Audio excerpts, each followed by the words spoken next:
views and opinions expressed do not necessarily reflect those of Access Fort Wayne, the Allen County Public Library, or any other supporting groups. If you'd like to produce a show, call us at 260-421-1250.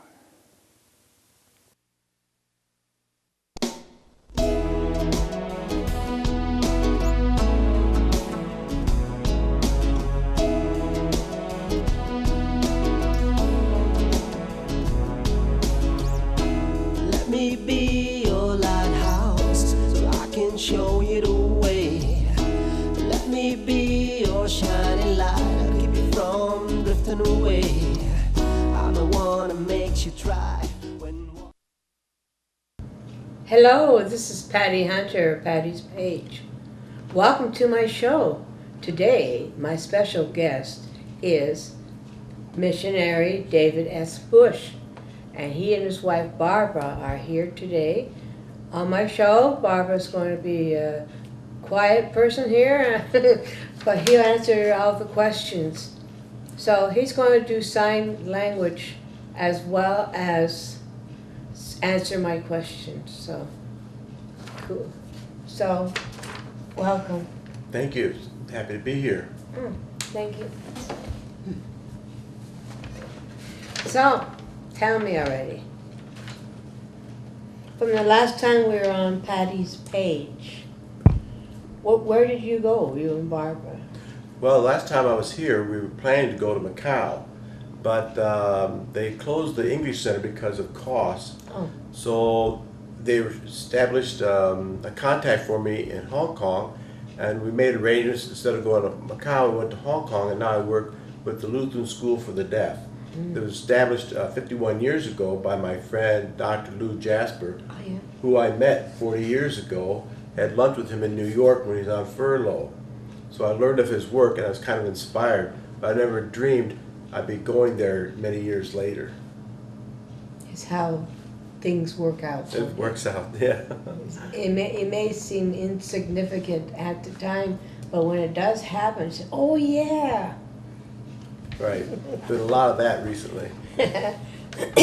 How long have you been overseas? We've been there almost 2 years. 2 years. In September it'll be 2 years. It's been 2 school years. Was that in Macau or in Hong That'd Kong? be in Hong Kong. Hong Kong, so you weren't in Hong Kong, I mean Macau at all? Yeah, well, we work in, I live full-time in Hong Kong and work at the school and actually live now at the school in Hong Kong. But twice a month we go to Macau, and I'm on the board for the Concordia School of Special Education. And just recently we were able to start a youth group there. Pastor Wu, my co-worker in Macau, he's the pastor of the church, and he's kind of like now a chaplain at the school. And so I go there, and hopefully when I go back, this youth group will be a monthly thing I go to. The other times I work the Hearing Impaired Center in Macau, Yes. visiting with the deaf people, and I'm training some interpreters so they can improve their skills as interpreters. And then I help at a church with a Bible study twice a month. So you're a missionary, you're not a pastor? Right, I'm just teaching. My job right now is teaching. I don't have a call to preach. I'm just a teacher right now. Cool. So you teach deaf? I teach my religion is my main focus, but I also, they want me to teach the American Sign Language because they're teaching the children English, and it's easier to teach them English using American Sign Language. The goal was to help some of the students eventually be able to come to the United States and study here at the university. Oh, that's good. Have you met anyone there who wants to be a pastor over here in America? One of my goals when I went to Asia is to find someone that could be a pastor for the deaf there in Macau or Hong Kong, and so carry on the work after I leave. And so when I first arrived, the principal said they need a pastor for the deaf, and because his father right now is the pastor, but he's over 70 years old. Oh wow! And so he's looking for someone to replace him. And I said, "Would you be the best choice?" He said, "Oh, I'm the principal. I can't do that." But before I left this year, he told me that he and 4 other male teachers at the Lutheran School for the Deaf have enrolled at the seminary. So hopefully I'll have 4 men that can do the work Here? instead of 1 in Hong Kong. Oh, in Hong Kong you have your own Lutheran Yes. seminary. We have the seminary there, and we have the Hong Kong Lutheran Church. Hong Kong Synod was a part of LCMS, but now they're an independent church. Oh. But they have their own school system, which is very large. A lot of Lutheran schools, and there's a church at each school, and they have their own seminary. So we're going to be able to train them over there, and they'll probably come and visit our seminary here in Fort Wayne. I hope so. That's my hope. Yeah. Expensive. Yeah. So your missionary work is basically in Hong Kong. You are a teacher? No, Teacher, right? teacher? Mhm. Teaching. I the teach deaf? religion to the deaf people, to deaf students, also American Sign Language. And as part of my Yes. curriculum, I use religious signs, like we're teaching them the Lord's Prayer, the Creed, parts of the Catechism. So they, oh, Jesus, right, Jesus. You know, they sign Jesus in Hong Kong the same as they sign it here in America. Oh. It's the one universal sign. Every country has their own sign language, but all the countries sign Jesus. And it really is great because you can say, why do they sign it that way? Because Jesus was nailed on the cross and died for our sins Oh. and rose again. So we talk about the gospel, we talk about Jesus' name in sign language. Oh my goodness. Isn't that pretty neat? And your name is Bush. And my name is Bush. It's a little tree.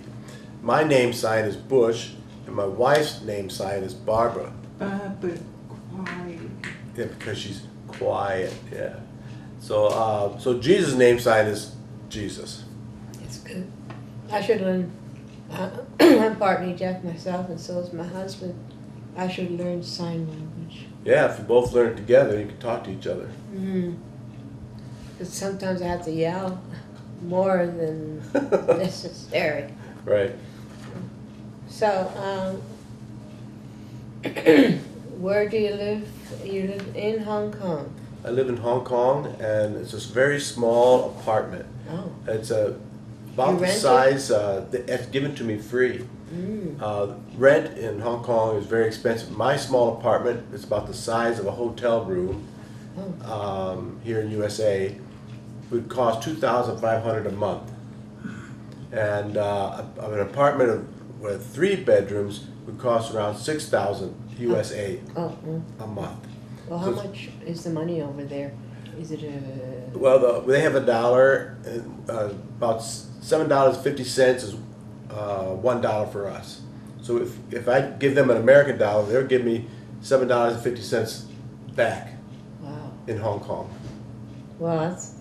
You get... Oh, really? Yeah. So $1 seems like it goes a long ways, but when you do the conversion, the prices are almost the same as here, except for the rent. The food costs, the McDonald's, the Pizza McDonald's. Hut, Yeah. Pizza Hut, KFC, You have all that over there. yeah, and Subway. That's one of her favorites. Subway. So she's Yeah. very happy to live there because she can get her pizza and her Subway, KFC. So Do you- I enjoy the Chinese food myself. Well, what's your favorite in Chinese? Oh, if it's Everything. Chinese food, I eat it. I eat it all. Yeah, I've been looking for something I don't like, but I can't find it there yet. Oh. Even chicken feet and snake soup. Ooh, Yeah, my wife doesn't like those shall we either. continue? So your title is teacher. What, besides the duties, how do you communicate with the students besides talking? Yeah, we use a sign language. When I first did the first year, we kind of gestured back and forth, and I would teach them American signs. They'd teach me the Chinese sign. And one of the things now we use is the iPad that does translation, so they can write Chinese and then translate it to English for me. I can write it in English cheating. and chant it to put it back in Chinese for them. So it helps That's good. communication. Communication. And then we see the written language, then we can turn that into a sign language. And so we really get along very good. I met a gal in Macau. She was from mainland China, and she didn't have an education, and her sign language was very weak. So she used kind of natural gestures. Yeah. But I was able to talk with her because she was from a farm in China, and I'm from a farm in America. So we were gesturing back and forth, and I learned that her father and herself planted rice and harvested rice, Right. and was on the terrace outside of a mountain. Right. And the guy in Macau says, "How do you understand her?" I says, "She's a farmer. We have the same culture." So I understand something about agriculture, and so we were able to communicate. So, how many students are there in the classes that you Yeah, in the school itself, we have about 70 deaf students. 70? And then I teach several different classes. One class has about 4 or 5. The other one has about 5 or 6 students. Are they big They're- classrooms? The classrooms are about the same size as some of our classrooms here Huh. in the deaf school. In Macau, the classrooms are much smaller, but it's a special education school, so they usually have smaller classes. But the building is on the second floor of an office building, our school, and it was designed for 100 students in Macau. But now we have 160. And so we approached the government, and they're going to give us some land so we can build a new school. Good. And we had another meeting with them. We're making an application. Maybe they'll help us with the finances to build the school from ground up, and they'll help pay for it. Wow. Wow, that's good. And it is Lutheran based. Yes, the Lutheran school in Macau has Lutheran board members, and the Lutheran school for the deaf belongs to the Hong Kong Lutheran Church. And what is the main language in Hong Kong? Cantonese? Yeah, Cantonese is the one they speak in Macau and Hong Kong, although Mandarin is being encouraged, strongly encouraged for mainland China, because China wants all their people to speak Mandarin. Lei Hong Ma? Ho ho. Uh-huh. Ne ho ma means how are you? Ho ho means good, good. Yeah. That's only... That's all she knows. So what, in the morning, starting in the morning, what is your daily routine? Well, first thing in the morning, get up and I go out front of the school. They have a little, the main entrance, and they have a little place where I can stand. I say, Joe-san, to everyone that comes to school. I say good morning to them and welcome them to school. And then they have a morning recess around 10 o'clock. Then I always meet with the students during recess, so I can recess, so I can speak with them and develop relationships with them and some of the teachers. Then at lunchtime, I always eat with the students, and in their they don't really have a cafeteria, but they have a place. It's a big multi-purpose room, and they have like picnic tables there where they eat. And so I eat with them, so I can visit with them, learn about them. Usually my classes, I have one class on Tuesday mornings that I teach religion with a cooperative teacher. She helps interpret for me when I need help. Yeah. And she speaks Cantonese and signs very well. She's a very strong Christian lady. And then and after lunch on, is it Thursdays? How long is it lunch? Fridays. Is it half an hour lunch? The lunch is 1 hour. 1 hour? Yeah. That's 1 hour. good. Yeah, a lot of the students will go off of campus, and sometimes I go with them to the various restaurants around. Do you eat Chinese at lunchtime with the kids? Yeah, yeah. Sometimes my wife makes me a lunch, and sometimes they eat Chinese. And so when the children come back, then they have to line up in the morning, or when they come back from lunch, and they have to count off, make sure everybody came back for the afternoon's classes. Yeah.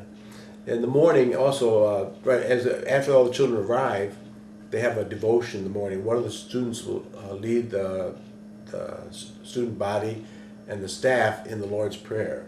And then one of the teachers will give a devotion, and I've done that from time to time. Which I'm doing this Friday at Lutherans for Life meeting. I'm doing the devotions. Oh, great. So you do the same kind of work as I do. In the afternoon, sometimes I have a class. I'll teach another religion class. Sometimes I have a class in the afternoon with the elementary students. One teacher is, grades? we have kindergarten through 12th grade. In one school? One school, yeah.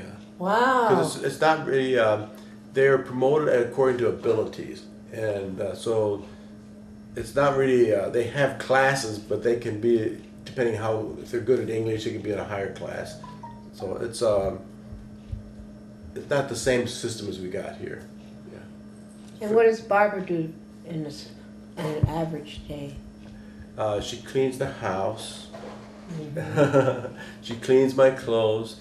She'll come out and help me visit with the students at recess time. Sometimes she comes out at lunchtime and sits with the students and talks with them.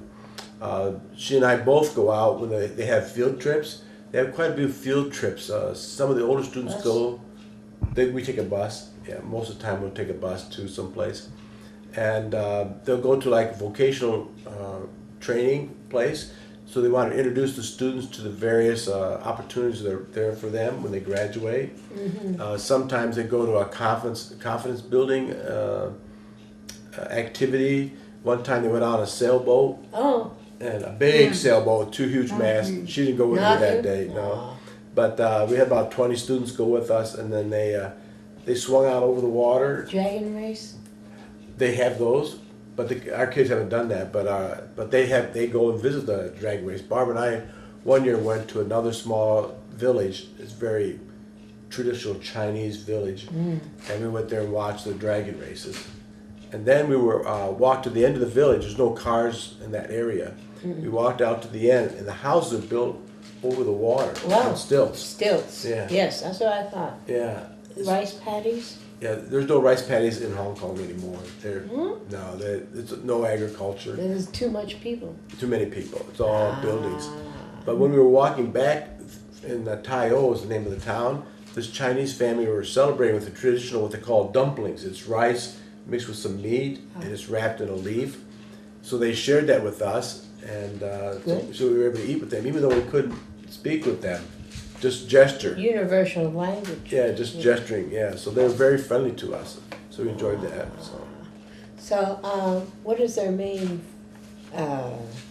dish that they have over in Hong Kong? Well, you almost always have either rice or noodles. Noodles. Yeah, so they like. Handmade noodles? I think most of them are store bought. Yeah, but there's many stores make them right there. It's That's they're not good. made in big factories. They have shops that make noodles, the wonton, various things like that. And where they have sell. open market? They do have. They have very modern supermarkets like we have. Oh, yeah. And they also have the traditional little shops side by side that sell vegetables, meat. They have a wet market where a lot of vendors come and they sell the various meats and vegetables and other items. So you have a choice of going to a supermarket, very modern, just like USA, only more crowded, and not quite as the same options we have. We were in Georgia and they had one huge shelf, 30 feet long, of peanut butter. Ugh. Well, you might have a little bottom shelf of peanut butter in Hong Kong. Oh, my One or two brands, that's it. And that must be expensive, the peanut butter. Is the peanut butter expensive or the same as here? Had to think about that. It's almost Yeah, it's almost the same. The cost of food is very similar. Some things are more, some things are less. But What do you miss? what do I miss? Maybe just a little bit more of the peanut butter and some other things than USA. What do you miss in USA? What's not? Oh, she likes the bonbon here in Fort Wayne, the coffee shop. Oh, have you been there? Oh, she goes there all the time. She likes the Shof Shake. The Shof Shake. The Yeah. who, what? It's called a Shof Shake. Oh, you mean Show Park? It's like Shof Park, well, they call it the Shof Shake. It's got ice cream and espresso, Oh. and you can add flavoring to And it. that will keep you awake all day. Yeah. What? It helps you keep awake all day. Yeah. But she really enjoys that, and we can't get anything like that there. We do have Starbucks though, and they have Pacific Coffee there, but we don't have the Bonbon Coffee House that she likes. The Bonbon. And how about the tea? Is it basically tea? Oh, they got a list of teas, all kinds of tea, and I've tasted many different kinds, and it's all good. I like it. How about holidays? How do you celebrate them? the people in Hong Kong? The Chinese people really like decorating for the various holidays, especially Chinese New Year. Here we have New Year's maybe last 2 days, you know, the day before, the day of. There it goes almost 2 weeks. They have, Celebrating all the time. yeah, they have celebrations, banquets. They love it. They have a certain procedure you have to follow for the New Year, cleaning your house, getting ready, certain foods you eat, and they have fireworks. Do they have tea celebration? Yeah, they have when they serve tea. If it's a more of a formal setting, they have a very set procedure to go through. Just like the Japanese? And not quite as No. ritualistic. Japanese much more complicated. The Chinese have the similar way. Matter of fact, in the deaf school, I went to a class, and the kids were learning how to appropriately make and serve tea. And if you, I know it's the Chinese, if you pour tea and you just put out of it, drinking it, they pour more tea in so it doesn't have nothing empty. Yeah, they like to keep your teacup full. Yeah. Why? I think it's just hospitality. And restaurants will serve you tea, you don't have to pay. Oh. You order food, so usually like having the tea is water. free. Yeah, they don't serve water in most of the restaurants. If you ask for it, you can get it. And they don't serve you ice water unless you're Yes. Barbara and you ask for ice water. Do you have lemon? Do they have lemon there? What? They have lemon, but some of the restaurants have, but not all. Lemon, Yeah. yeah, they have it. And also, for a school year, when does it start and finish? School year in Hong Kong and Macau both start September 2nd. And it finishes the middle of June. July. Was it July? July.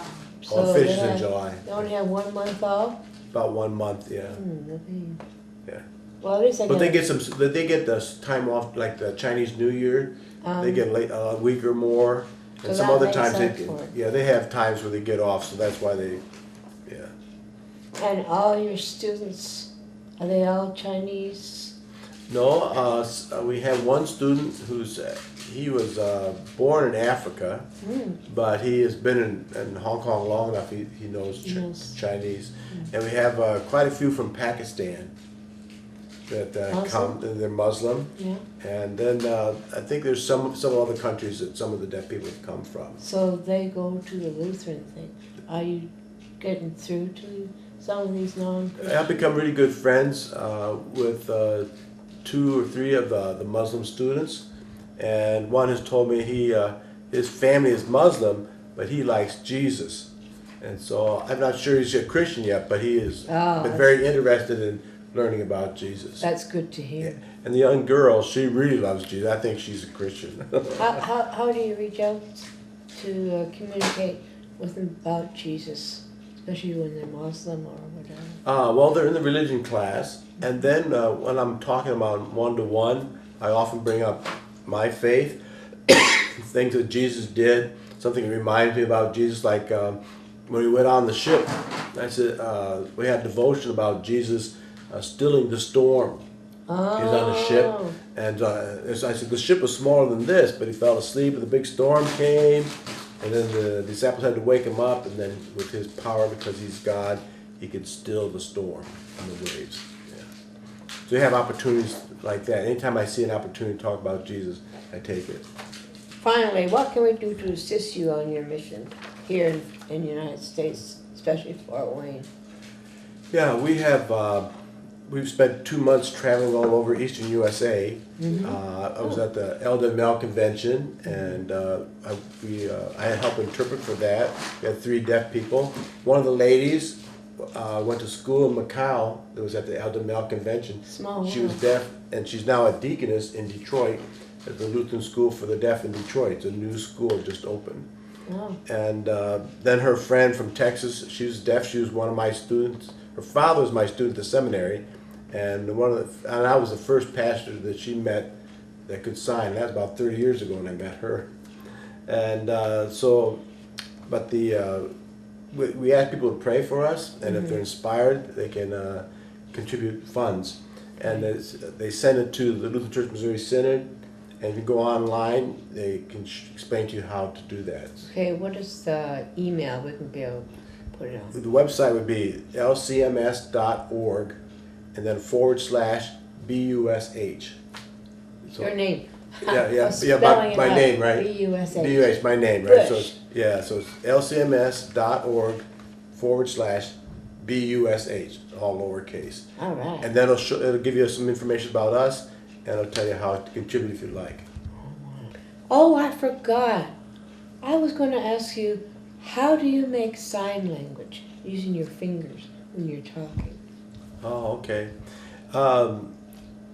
Many of the deaf don't talk, they just sign because the language by itself, but I'm talking signing today because my wife is what they call total communication, and she likes to see the sign language and read lips both. But some deaf don't read lips very well, so they need the sign language, so you can actually, what I said was sign without voice. Ah. So it can go either way. One thing that people are curious about, also I might add, is that in Hong Kong, their sign language is different than USA. And Of course. so when we say thank you here, we say Thank you. thank you. Thank you. Yeah, so it's thank you in Hong Kong. And we say good morning here, but in Hong Kong, Good morning. good morning. And then if we say good afternoon, it's good afternoon in Hong Kong. How do you do it here? Good afternoon. All right. It's so different. Yeah. So here we do good afternoon. In Hong Kong, good afternoon. What's this? It means, I don't know what that is. That's just how they say good afternoon.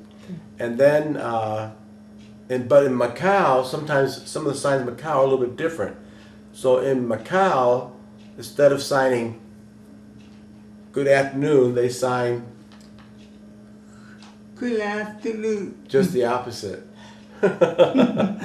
We sign love, but in Macau and Hong Kong, they sign love. Love. We sign rest, but in Hong Kong they sign rest. Just the Oh, opposite. Okay. Yeah. So this is rest here, but it's love in Hong Kong. So what did I just do? So in here, this is love in USA, but it's rest in Hong Kong. So the sign language is sometimes very confusing. Yeah. Yeah. It's just the reverse. This is Patty Hunter, Patty's Page. Thank you. David, Missionary David, and Barbara, his wife, missionaries in Hong Kong. See you next week. Godspeed, my love, until we meet again. You're always in my heart and every dream. Don't let this time apart give in to all our fears. God will keep us close from up above. So until we meet again, Godspeed, my love.